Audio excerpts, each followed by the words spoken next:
የእግዚአብሔር ቸርነት እንዲኖር ህመምተኞች እንዲፈወሱ ታሞ ባልጋ ላይ ያለው ቁሞ መሄድ ማየት ከዚህ በላይ ደስታ የለም። ሰው የሚያድን የሚፈውስ፣ የተቸገሩትን የሚያጽናና፣ የወደቁትን የሚያነሳ ጌታችን ኢየሱስ ክርስቶስ ተወልዶ አድጎ ስራ ጀምሯል። መቼ አስበንበት እናውቃለን? እስቲ በደንብ እናስተውል። ህይወታችን ውስጥ በርባን የለም። አይነ ጥላ እኮ በርባን ነው። ሰይጣን እኮ በርባን ነው። ያ የድሮ በርባን አይደለም። አሁን አንዳንዶቻችን አይነ ጥላዎቻችን እንዳይገለጥ እንፈልጋለን። አንዳንዶቻችን ዛሮቻችን እንዳይያዙ እንፈልጋለን። አንዳንዶቻችን ውቃቢዎቻችን ስሙ እንዲጠራ እንኳን ይህ አጥፊው ነፍሰ ገዳዩ በርባን ነፍሰ ገዳይ ነው። በወንጀል ነው የታሰረው። ዲያብሎስም ነፍሰ ገዳይ ተብሎ በመጽሐፍ ቅዱስ ውስጥ ተነግሯል። ነፍሰ ገዳይ፣ አጥፊ፣ ሌባ፣ ሰራቂ፣ አራጅ፣ ቀማኛ፣ ውሸታ ተብሏል። የዚህ ዓለም ገዢ ደግሞ ተባለና በዓለሙ ላይ ቦታ እንዳለው እንኳ መጽሐፍ ቅዱስ ይገልጽልናል። ይፈታልን ሲሉ ፈልገውታል፣ ወደውታል፣ አፍቅረውታል። ማንን? የሚዘርፈውን፣ የሚነጥቀውን፣ የሚቀማውን፣ የሚያታልለውን፣ የሚዋሸውን፣ እውነት የማይስማማውን፣ ጽድቅ በሕይወት ውስጥ ሊኖር የማይችል ፍላጎት የሌለውን። ገና በጌታ ዘመን ይሄ ከሆነ ዘመናቱ እየሄዱ አሁን ወደ 2000 ዘመን ስንደርስማ እንዴት ይከፋ፣ እንዴት ያሳዝን። በርባን ይፈታልን። አያችሁ። በስመ አብ ወወልድ ወመንፈስ ቅዱስ አሐዱ አምላክ አሜን። የተከበሩ አባታችን መምህር ግርማ ወንድሙ፣ ክቡራን አባቶች፣ እናቶች፣ በቅድሚያ በእግዚአብሔር ሰላምታ እንደምን አደራችሁ? እንደምን አረፈዳችሁ? እንደምን አደራችሁ? ልዑል አምላካችን ገናናው ስሙ ዛሬም ዘወትርም የተመሰገነ ይሁን። ኩሎ ዘፈቀደ ገብረ እግዚአብሔር። እግዚአብሔር የወደደውን ሁሉ አደረገ፣ እንደወደደና እንደፈቀደ አከናወነ። እግዚአብሔር እኛን ተመኝተን የተመኘነውን ያሳካና የተመኘነውን እንድንደርስ እንድናገኝ የወደደ እግዚአብሔር ይክበር ይመስገን። እንመኘው የነበረ በቦታው ላይ የእግዚአብሔር ቸርነት እንዲኖር ህመምተኞች እንዲፈወሱ ታሞ ባልጋ ላይ ያለው ቁሞ መሄድ ማየት ከዚህ በላይ ደስታ የለም። እግሩ ሽባ ሆኖ የነበረው ሰው ተተርትሮ ሲጓዝ ማየት ከዚህ በላይ ደስታ የለም። አይነ ስውሩ ሲበራ ከዚህ በላይ ደስታ የለም። ሰይጣን የተጫወተበት ልዩ ልዩ በሽታ ያለበት ሰው በሰላም ሲንቀሳቀስ ማየት ከዚህ በላይ ደስታ የለም። ይህንን ማየት እንፈልጋለን ነው የኛ ምኞት። እግዚአብሔር ደግሞ ወደደ። ስለዚህ ወዶና ፈቅዶ ይህንን ጸጋ ያላቸው ሰው አመጡ ቦታችን ላይ በየጊዜው መጠው እንዲህ ያለውን ምሕረት እንድናገኝ የፈቀደ እግዚአብሔር ይክበር ይመስገን። በእርጋታና በጸጥታ የእሳቸውን ትምህርት እንድንሰማ እንድንከታተል ወደ እሳቸው እወስዳቸዋለሁ። እግዚአብሔር ከሁላችን ጋር ይሁን።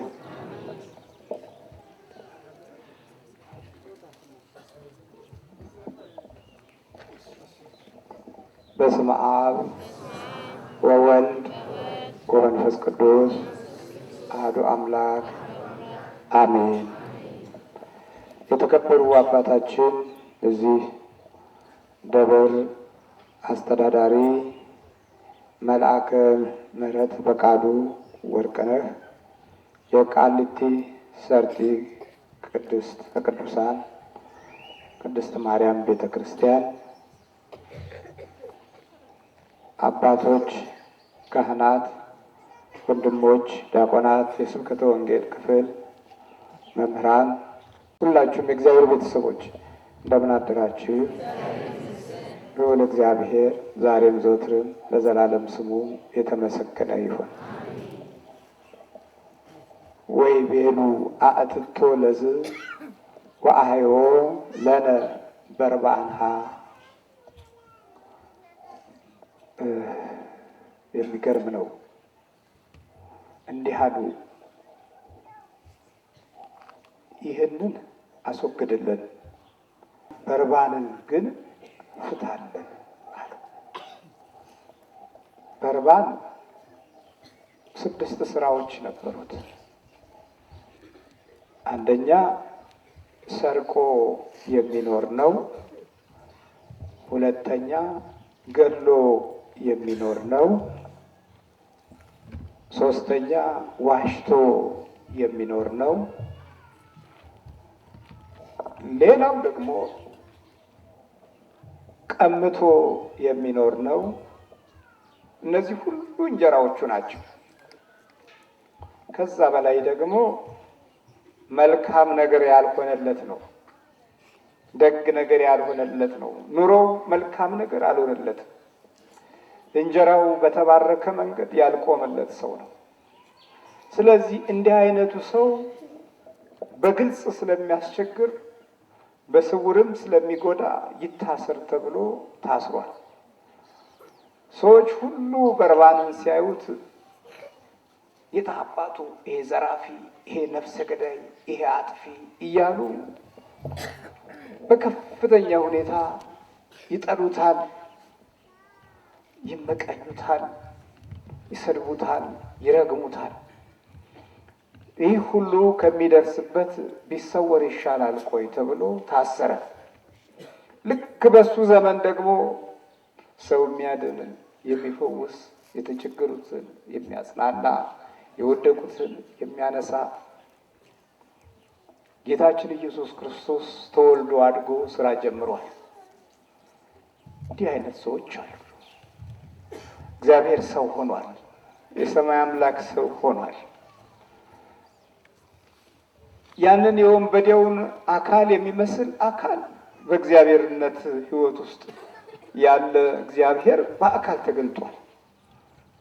በዛን ዘመን እንግዲህ እንዲህ አይነት አደገኛ ወንበዴ ደግሞ ታስሯል።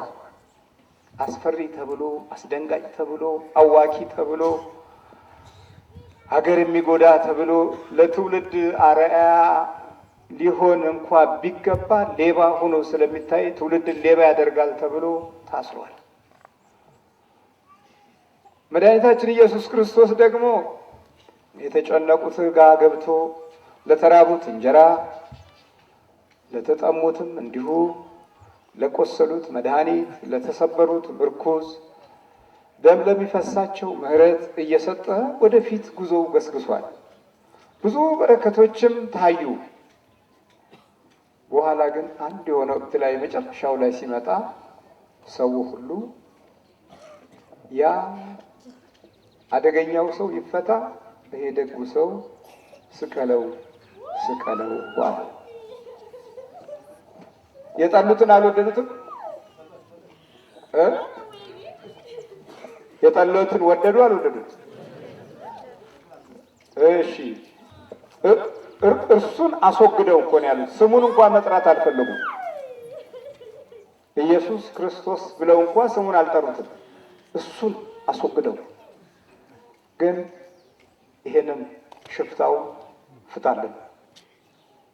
ሽፍታው ያ ነፍስ የሚገለው ሐሰት የሚናገረው የሚቀማው ይኑር። እሺ፣ የምህረት አባት፣ የሰላም ንጉሥ፣ የይቅርታ ኃይል፣ የጸጋ እና የሞገስ ገላጭ የሆነ ጌታ በአካል የመጣ እግዚአብሔር ምን ይበል? ይወገድ። ስለዚህ ማይፈታ ምን አላችሁ? ሽፍታው ይፈታ፣ ክርስቶስ ይሰቀል ይባላል። እንዲህ ከኖርን እኮ እኛ ቆይተናል። እኛ አላወቅነውም እንጂ እሱ ይወገድ ካል ለዘመናት ነው የቆየን። መቼ አስበንበት እናውቃለን? እስቲ በደንብ እናስተውል። ሕይወታችን ውስጥ በርባን የለም። አይነ ጥላ እኮ በርባን ነው። ሰይጣን እኮ በርባን ነው። ያ የድሮ በርባን አይደለም አሁን የምንፈልገው። በባህሪያችን ውስጥ ያሉት በርባኖች ብዙ ናቸው። እሱን ግን ከንቀት ጋር አስወግደው። እሺ፣ ክርስቶስ ከሕይወታችን አልተወገደም? እስቲ በደንብ አስቡ። አሁን ቤተ ክርስቲያን መቀመጣችን እኮ አይደለም። የክርስቶስ ስጋና ደም ከህይወታችን አልተወገደም?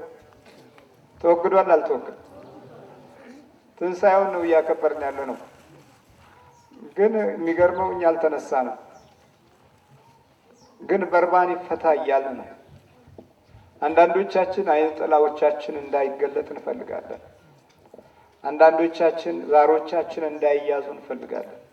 አንዳንዶቻችን ውቃቢዎቻችን ስሙ እንዲጠራ እንኳን እስከ ቅርብ ጊዜ ድረስ እናቶች በማስተምርበት ጊዜ አሁን ነው የት አባቱ ይሄ አዳልሞት የሚባለው ማለት የጀመሩት አሁን ነው። በፊት አዳልሞት ሲባል የውቃቤን እንትን የሚለው ኧረ እኔ አዳልሞት ይንቀልህ ነበር የሚሉኝ። አዳልሞት ለምን ተደፈረ ስሙ እንዲህ ቦታ ለምን ተጠራ ብለው ማለት። ጠቋር ሲባል እንዴ ተሳላሚውን ጾመኛውን መነኩሴውን ይሳደባል እንዴ? ኧረ እንደው የኔ እናት አባት ጠቋር ከዚች ምድር ላይ ያጥፋህ ብለውም የሚረግቡኝ ነበሩ። እንዲህ አይነት ቤተሰቦች ምን ያሉ ይመስላችኋል? እሱን አስወግደው ማይፈታ ጠቋር ይፈታ እኮ ነው። ጠቋር ይኖር፣ ጠቋር ይፈታ። እሱ ቤታችንን፣ ኑሯችንን፣ ቤተሰባችንን እሱ የያዝልን ብለው ከክፉ መንፈስ ጋር መሀል ላይ የተያያዙ ቤተሰቦች ስንቶች ናቸው? በእነሱ ሕይወት ውስጥ ተወልደን ዛሬ ደግሞ መከራ የምናየው ስንቶቻችን ነን? ምን ስላሉ ይመስላችኋል? ይሄ አጥፊው ነፍሰ ገዳዩ በርባን ነፍሰ ገዳይ ነው። በወንጀል ነው የታሰረው። ዲያብሎስም ነፍሰ ገዳይ ተብሎ በመጽሐፍ ቅዱስ ውስጥ ተነግሯል። ነፍሰ ገዳይ፣ አጥፊ፣ ሌባ፣ ሰራቂ፣ አራጅ፣ ቀማኛ፣ ውሸታ ተብሏል። የዚህ ዓለም ገዢ ደግሞ ተባለና በዓለሙ ላይ ቦታ እንዳለው እንኳ መጽሐፍ ቅዱስ ይገልጽልናል። በዚህች ዓለም 100% ገዢ ተብሏል። 100% ሰዎችን ሕይወት በማታለል አኗኗራቸውን በመቀልበስ ሀሳባቸውን በማበሳጨት የእውቀት መንፈስ በመሆን ይኸው ዓለማችንን እያተራመሳት ነው። እቃዎች ናቸው ዛሬ ትንሽ የተረጋጉት። እነሱም ደግሞ አርቲፊሻል እቃዎች እየሆኑ ነው። እነሱም በባህሪያቸው ሰው መረጋጋት አልቻለም። የእቃዎች ባለቤት የሆነው ሰው መረጋጋት አልቻለም። ታዲያ ይኸው በቅዱስ ሉቃስ ላይ የምናገኘው ቃል ይሄ ነው። የሉቃስ ወንጌል ምዕራፍ 23 ቁጥር 18 ላይ ሁላቸውም በአንድነት ይህን አስወግደው በርባንንም ፍታልን። ይፈታ እኮ አይደለም ያለው። ቃሉን በደንብ አስተውሉ። ይፈታ አይደለም ያሉት፣ ፍታ ልን። ይፈታ ቢሉ እንዲፈታ ብቻ ነው፣ ለራሱ ተፈቶ እንዲኖር ብቻ ነው። ግን ደግሞ ይሄንን አስወግድልን ሲሉ ደግሞ በሙሉ ፍላጎት ነው ያስወገዱት። ከህይወታቸውም፣ ከባህሪያቸውም፣ ከጊዜያቸውም፣ ከዘመናቸውም የሚወገደው ደግሞ ማን ነው? ቃል ስጋ የሆነው ኢየሱስ ክርስቶስ። ይፈታልን ሲሉ ፈልገውታል፣ ወደውታል፣ አፍቅረውታል።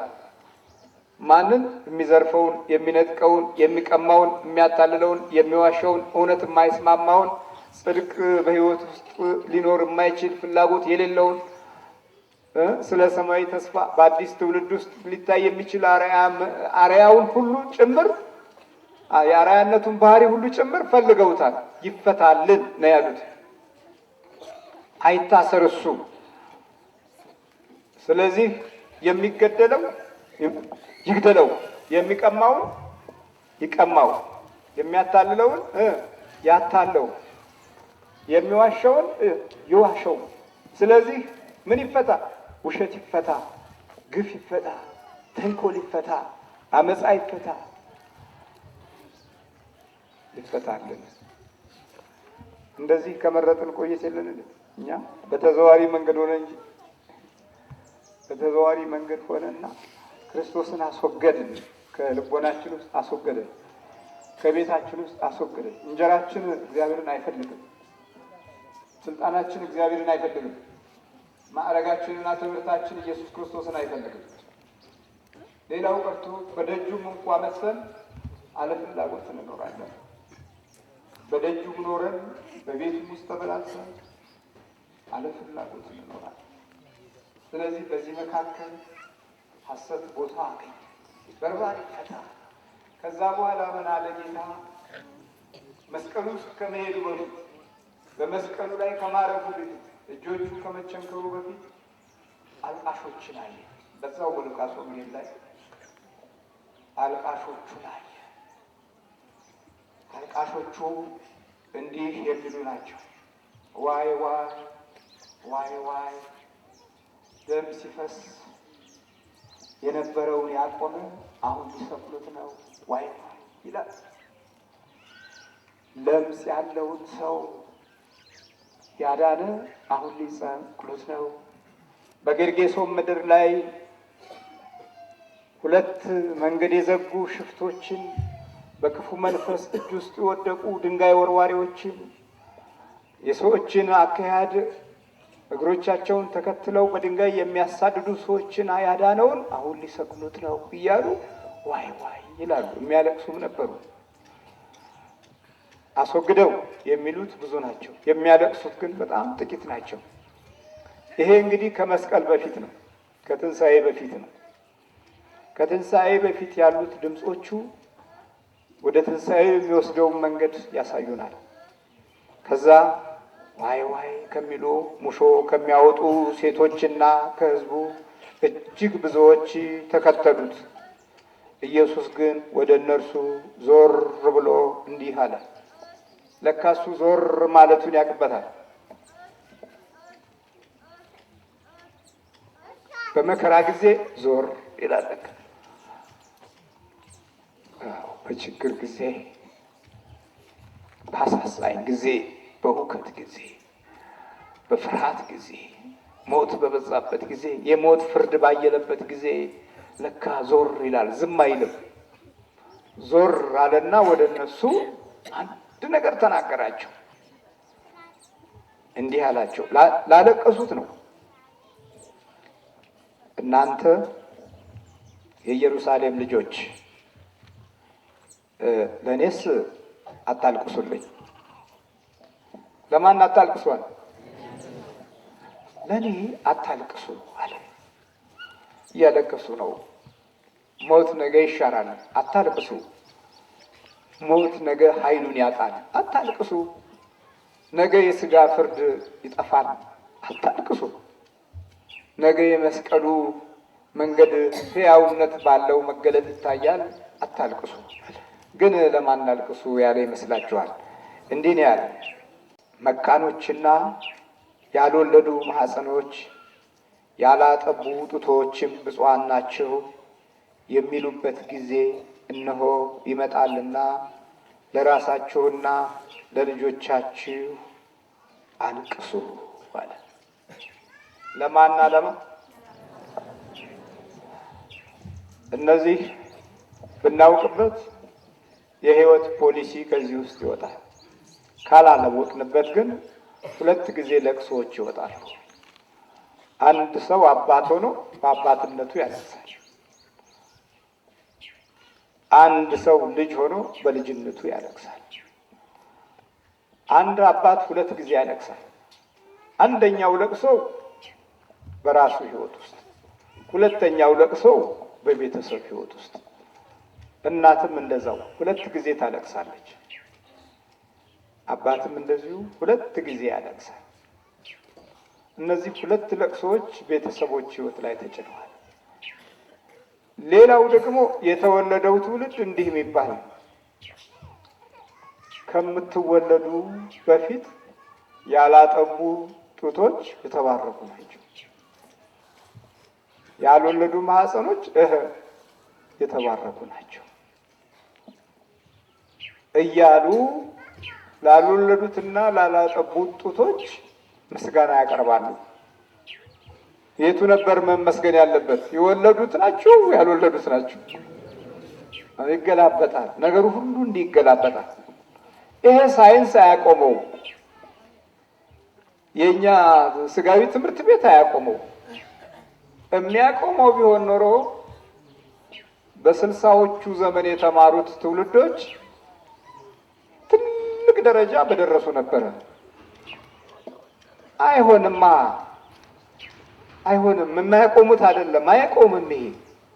ይሄንን የሚያቆመው እናትና አባት ሁለቱን አይነት ለቅሶዎች ካለቀሱ ነው። አንደኛው ስለ በደላቸው፣ ሁለተኛው ስለሚመጣው አስለቃሽ ሰዓት፣ ሶስተኛው ስለተወለዱት ትውልዶች፣ ስለ እድላቸው እግዚአብሔር እንዲወስን፣ የሰማይ አምላክ እንዲወስን፣ በቸርነቱ በኩል ትውልዱ እንዲያድግ፣ በፍቅሩ በኩል ትውልዱ እንዲያድግ። ይሄን አስበንበት እናውቃለን?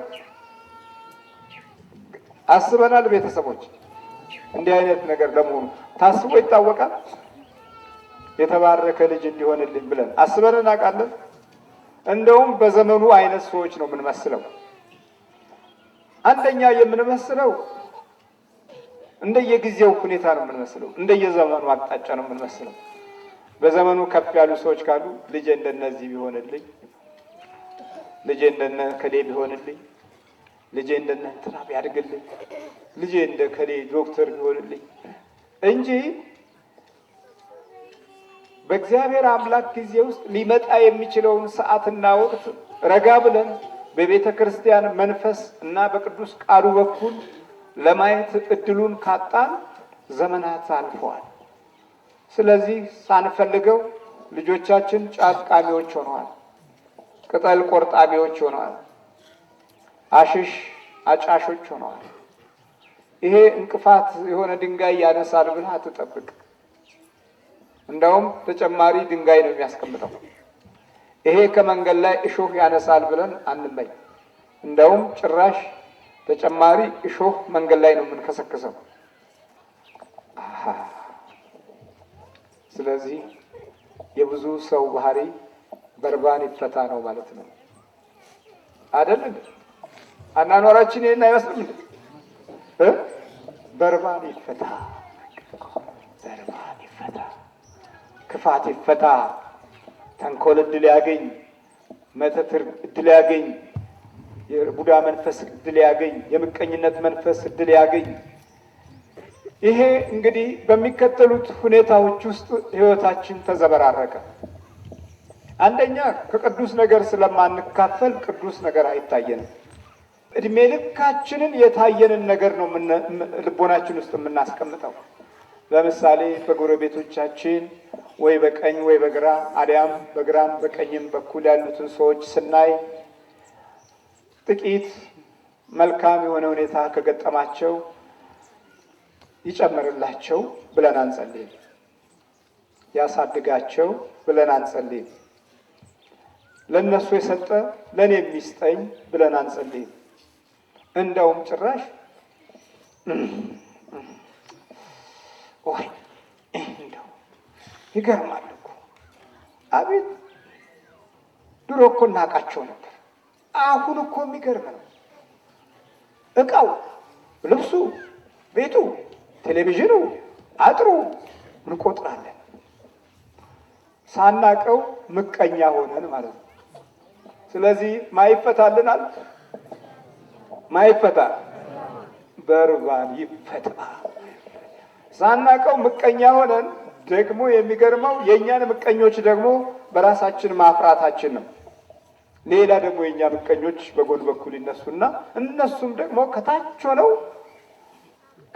እኮ ነው። እነሱ ደግሞ ከታች ያሉት የእኛ ምቀኞች ውስጣችን ያፈራቸው ምቀኞች እነሱም ደግሞ ጫማችንን ያሉ። አይገርም? ስንት ጫማ አለው? ይሄ ሁለተኛው፣ ይሄ ሶስተኛው፣ ይሄ አራተኛው ጫማን ቁጥራል። ሴቱ ደግሞ ነጠላ ይቆጥራል። አቤት! ይሄን ደግሞ መቼ ነው የገዛችው? ይሄን ደግሞ መቼ ነው ለበሰችው?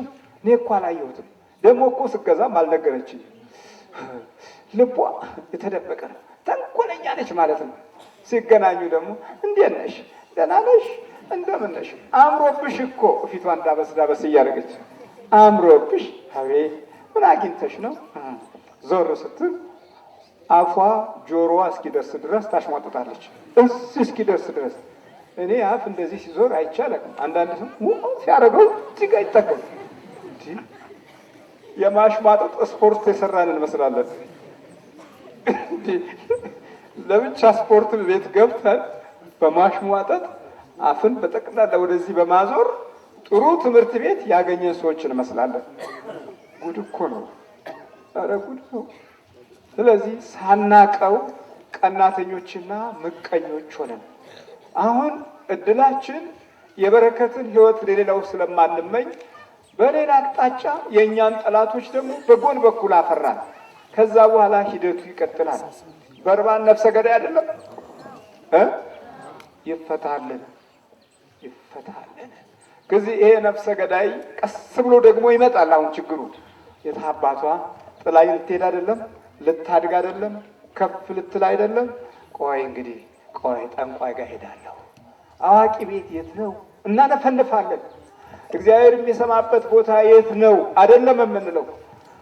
ጥሩ መተት የሚሰራ ጠላቴን የሚያጠፋ አቅማቸውን የሚያቀዘቅዝ አኗኗራቸውን የሚረብሽ አስተሳሰቧን የሚያናጋ ነገር ማድረግ አለብኝ። ቆይ ብለን እጆቻችንን ኮርትመን በጡንቻችን ዝተን በአንደበታችንና በውስጣዊ ልቦናችን ውስጥ አቅደን ሄደን የመተቱን ዓለም ወይ በቁራሽ ነገር አለያም በሚበተን በዱቄት መልክ አለያም በነጠራ ቁራጭ አለያም በፓንትና በወዝ በተቻለ መጠን አለያም በፀጉር በሆነው ነገር ብቻ አስመትተን አምጥተን ሰላማዊ ጋባዦች መስለን ድግስ አበጅተን በጽዋ ማህበር ላይ ሆነን ሁኔታዎችን አስተካክለን ዛሬ ሰራሁላት እንላለን። በቃ እንረካለን። ሰው ሲጨነቅ እንረካለን። ሰው ሲያዝን እንረካለን። ሰው ሲያለቅስ እንረካለን። እድሉ ሲሰበር እንረካለን። ማይፈታልን ምን አላችሁኝ? በርባን ይፈታል። ይሄን አይደለም የምንፈልገው። ይሄ እኮ ነገር መሰረታችን እኮ እንዲህ ነው። ገና በጌታ ዘመን ይሄ ከሆነ ዘመናቱ እየሄዱ አሁን ወደ 2000 ዘመን ስንደርስማ እንዴት ይከፋ፣ እንዴት ያሳዝን። በርባን ይፈታልን። አያችሁ፣ ይፈታልን። ይፈታ አይደለም ይፈታልን። ይጠቅመናል እኮ ነው። ይጠቅመናል። ይፈታልን። ከትንሣኤው በፊት እኮ የሆነ ጉዳይ ነው። ይሄ ለዓለም የነበረ እቅድ ነው። ይሄ ክፉ በራሱ የክፋትን ነገር ፈልጎ የማስገባት እድል ነው። ዘመንን፣ ሰዓትን፣ ጊዜን ለክፉ ታሪክ ለመስጠት የቆምንበት ህይወትና ዓላማ ነው። በርባን ይፈታልን። ወንዶቹ ጋም ዞር ስንል ይሄው ምቀኝነት በተለያየ አይነት መንገድ አለ። በትምህርት ቤት ምቀኝነት አለ። በዩኒቨርሲቲ ምቀኝነት አለ። በጥሩ አእምሮ ምቀኝነት አለ። እንዴ እኔ ጭንቅላቴ አይገባኝም፣ ስለዚህ አይገባው እሱም። ወይም አእምሮን እንውሰድ። ድሮ ዕቃ ይዘረፋል፣ ቤት ተሰብሮ መዝጊያ ተሰርስሮ ይዘረፍ ነበር። አሁን ግን ቤት ተሰብሮ መዝጊያ ተሰርስሮ አይደለም፣ ቤት ተሰርስሮ አይደለም የሚዘረፍ። አሁን የሚዘረፈው የሰው አእምሮ እና እድል ነው። ይሄን አታውቁም? እድሉ ይዘረፋል፣ አእምሮ ይዘረፋል። በምን ይዘረፋል? በመንፈስ። ይሄ ደደቡ በክፉ እድል የተወለደው በአመፃ ስራ የተወለደው በጠማማ መንገድ የተወለደው ይሄድና የሰዎችን እድል በመንፈስ ይሰርቃል። በመንፈስ የተሰረቀ ሀብት ይዞ ይዞራል። በመንፈስ የተሰረቀ አእምሮ ይዞ ይኖራል። ያኛው ሲሞትለት ሲፈዝለት ይሄኛው ያጣድፋል። ዛሬ ብዙዎች የሚበሉት እንጀራ የሌሎችን እንጀራ ነው። እኛ አበሾች ይህንን ባህሪ ከዚህ ከ60 ዓመት በኋላ የወረስነው ትልቅ መከራ ነው። የሌሎችን እንጀራ መብላት። የእኛ እንጀራ ጠፍቷላ። ወደ ቤተ እግዚአብሔር እንደዚህ መታችሁ ደግሞ እንጀራችንን ፍታልን ስትሉ ያ እንጀራ ሲፈታ ያኛው ደግሞ ከነመከራው ከነጭንቀቱ ከነግፉ ትውልዱ ያሽቆለቁላል። እያንዳንዳችን አሁን በጥረት በኩል ያላደረግነው ነገር የለም። ሰዎች በጥረት የሚከብር ይመስሏቸው አንዴዛ ይተክላሉ፣ አንዴዛ ይነቅላሉ፣ አንዴዛ ይገነባሉ፣ አንዴ እዛ ይበደራሉ፣ አንዴ እዛ ያበድራሉ፣ አንዴ እዛ አራጣ ይወስዳል፣ አንዴ በዚህ ይሉታል፣ አንዴ በቁቡ ይሉታል፣ አንዴ በሎተሪው ይሉታል፣ አንዴ በምኑ ይሉታል። የለም ትርፉ ዕዳና ጭንቀቱ ብቻ ነው። በሰላም የምንኖርባት ዓለም ሳትሆን ለእኛ ዓለሙ በራሷ መከራ ሆነችብን። አሃ እንዲህ ነዋ ለካ። አንድ ነገር አስወግደናል። በርባን ይፈታልን፣ ክርስቶስን ግን አስወግደው። እንጀራችንን እንደዛ ነው ያቆምነው። ቅዱስ ቁርባን ወስደን ነው እንደ ቤታችንን የመሰረት ነው፣ ኑሯችንን የመሰረት ነው። ልጆች የተወለዱት ቅዱስ ቁርባን ወስደን ነው ወይ? ምርጫቸው ታዲያ በርባን ከሆነ ምን ያሳዝነናል? ምንም እኮ የሚያስገርም ነገር አይደለም። ሽማግሌዎች ቅዱስ ቁርባን ወስደው ልጆቻቸውን በዛ በኩል አልባረኩም። ስለዚህ ልጆቻቸው ከዘራቸውን እየነጠቁ ቤታቸውን እያፈረሱ አጥሩን እየሰበሩ ቢገቡና ቢወጡ ይሄ ራስን ይዞ ኡኡ የሚያሰኝ አይደለም። ምርጫችን ነው። እንዲህ ነው ያልነው። በርባን ምን ይበል? ይፈታ። በርባን ይፈታ ብለህ ደግሞ እንደገና ወደ ክርስቶስ መጠቃት ያስቸግራል። ምርጫችን ከሁለት አንዱ ነው። ወይ እግዚአብሔርን ወይ ሰይጣንን፣ ወይ ብርሃንን ወይ ጨለማን። የእንግሊዝ ሕግ ቁጥር አሁን አይሰራም። በእግዚአብሔር መንገድ ውስጥ ሁለት ነው፣ ወይ ጽድቅ ወይ ኩነኔ፣ ወይ ክርስቶስ ወይ ዲያብሎስ። ሁለት ምርጫ ነው ያለው። ሁለት ነገር ነው፣ ወይ ብርሃን ወይ ጨለማ፣ ወይ መንቃት ወይ ማንቀላፋት። ሁለት ነገር ነው፣ ወይ መብላት ወይ ማቆም። ሁለት ነገር ላይ ብቻ የተመሰረተ ነው ህይወታችን። ከሁለት አልወጣም። ስለዚህ ከሁለት አንዱን ደግሞ የግድ መያዝ አለብን። በምርጫ ባህሪያችን ውስጥ እስካሁን ድረስ ያሳለፍናቸው ዘመኖች በሙሉ በርባን ይፈታልን ነው። በዚህ እርግጠኛ ነን። በእውቀታችን ኢየሱስ ክርስቶስ አልገባም፣ በርባን ይፈታልን። በትምህርታችን ኢየሱስ ክርስቶስ አልገባም፣ በርባን ይፈታልን። በኑሯችን ኢየሱስ ክርስቶስ አልገባም፣ በርባን ይሁንልን። ታዲያ በራሳችን ምርጫ የኖርንበትን ህይወት እንዴት እናድርግ? እዛ በርባን ላይ ሆነን ደግሞ እግዚኦ ማርነ ክርስቶስ እንላለን። የሚገርመው ደግሞ በርባን ላይ ነው ግን ያለ ነው፣ ከእሱ ጋር ነው ያለ ነው። ይሆናል ብላችሁ አስባለሁ? መጀመሪያ ከመሰረቱ ይወገድ እያለ ኖረን እና እግዚአብሔር አምላክ ምሕረቱን ያብዛልን። ለራሳችሁና ለልጆቻችሁ ምን በሉ አለ? አልቅሱ። ያለቀሱ ቅዱሳንን ወለዱ፣ ያላለቀሱ ኃጥአንን ወለዱ። ያለቀሱ ጻድቃንን ወለዱ፣ ያላለቀሱ ደግሞ አዋቂያቸውን አስጨናቂያቸውን ወለዱ። ያለቀሱ ሰማዕታትን ወለዱ፣ በሃይማኖት የሚጸኑትን። ያላለቀሱ ማተባቸውን የሚበጥሱ ወለዱ። ማተባቸውን በራሳቸው ፈቃድ ነው ብጥስ ወዲያው ብጥስ። ያለቀሱ ቤተ ክርስቲያንን የሚሰሩ ወለዱ፣ ያላለቀሱ ቤተ ክርስቲያንን የሚሰርቁ ወለዱ። ያለቀሱ ራዕይ ያለውን ወገን ወለዱ፣ ያላለቀሱ ህልምን የሚያጨልም ራዕይን የሚዘጋውን ወለዱ። አቤት አቤት! ታዲያ ማይፈታልን? ምን አላችሁኝ? ማይፈታ ታዲያ እንዴት ነው ነገሩ? ትንሣኤን ከበርባን ጋር እየኖርን እንዴት ይሻላል? ስለዚህ አሁን የሚያስፈልገው በፈቃዱ በርባን ይፈታ፣ ግን ጌታችን ኢየሱስ ክርስቶስም በባህሪያችን ውስጥ ይኖር። በርባን ታስሮ እንዲኖር አያስፈልግም። በሌላ ሚስጥር ግን ክፉ ዲያብሎስ ደግሞ ታስሮ መኖር አለበት። አሁን ያ የድሮውን ስጋዊ በርባን አይደለም የምንወቅሰው። በበርባን ህይወት ውስጥ ያለውን ጠላት ዛሬም እኛ እያስተናገድ ነው። የሐሰት መንፈስ፣ የክፋት መንፈስ፣ የምቀኝነት መንፈስ። በግድ እንመቀኛለን። በጣም እኮ የሚገርመው በግድ ምቀኞች መሆናችን እኮ ነው። በክፉ መንፈስ እጅ ውስጥ ተይዘን፣ አንደኛው የተፈጥሮ ምቀኝነት፣ ሁለተኛው ከጎረቤቶቻችን የወረስነው ምቀኝነት፣ በየቀኑ የምናየው ምቀኝነት ከሆነ ያ ይጋባብናል። እንደ ጉንፋን እንኳን ይጋባ አይደለም እንኳን ይሄ ግልጽ የሆነው ክፉ ነገር፣ ሌላው አብረን የምናወራቸው ነገሮች የምቀኝነትን ነገር ያስፋፋሉ። ከሌ እኮ እንዲህ ነው፣ እሺ እንላለን።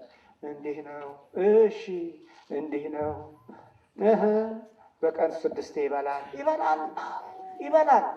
ሚስትየዋም ጭምር እኮ ነው የምታወራው። በርባንን ፍታልን እርሱም ግን አስወግድ የምንልበት ሕይወትና ኑሮ እግዚአብሔር አምላክ ያቁምልን። እግዚአብሔር የሚወገድበት ጊዜ ሳይሆን ዛሬ እግዚአብሔርን የምንይዝበት ጊዜ ነው። ሞት የተሻረልን ጊዜ ነው። የትንሣኤውን በረከት የተቀበልንበት ጊዜ ነው። ግን በአኗኗራችን፣ በአካሄዳችን፣ በቤተሰባችን በርባን ይፈታልን ያልንበት ጊዜ ነው።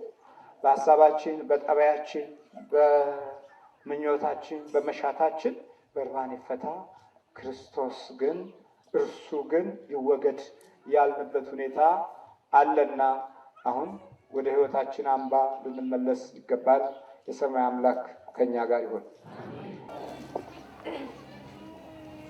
ከክፉ ቀን መውጫ ከሞት የሚያድነው በአማላጅነትሽ የምተማመነው አላፈርኩም እኔ ስምሽን ጠርቼ አዝኜ ብወጣ መጣሁ ተደስቼ ከክፉ ቀን መውጫ ከሞት የሚያድነው በአማላጅነትሽ የምተማመነው አላፈርኩም እኔ ስምሽን ጠርቼ አዝኜ ብመጣ ወጣሁ ተደስቼ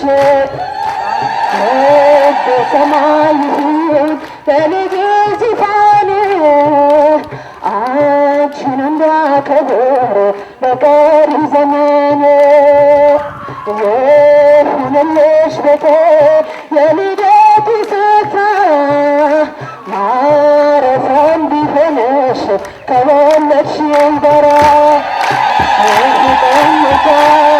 ከሞት የሚያድነው በአማላጅነትሽ የምተማመነው አላፈርኩም እኔ ስምሽን ጠርቼ አዝኜ ብወጣ መጣሁ ተደስቼ በይ ተመላለሺ ጓዳዬን ጎብኚልኝ እኔ አውቃለሁ ምን እንደጎደለኝ የተወደደውን አምሃ ስጦታ ከቆየ እናቴ የኔ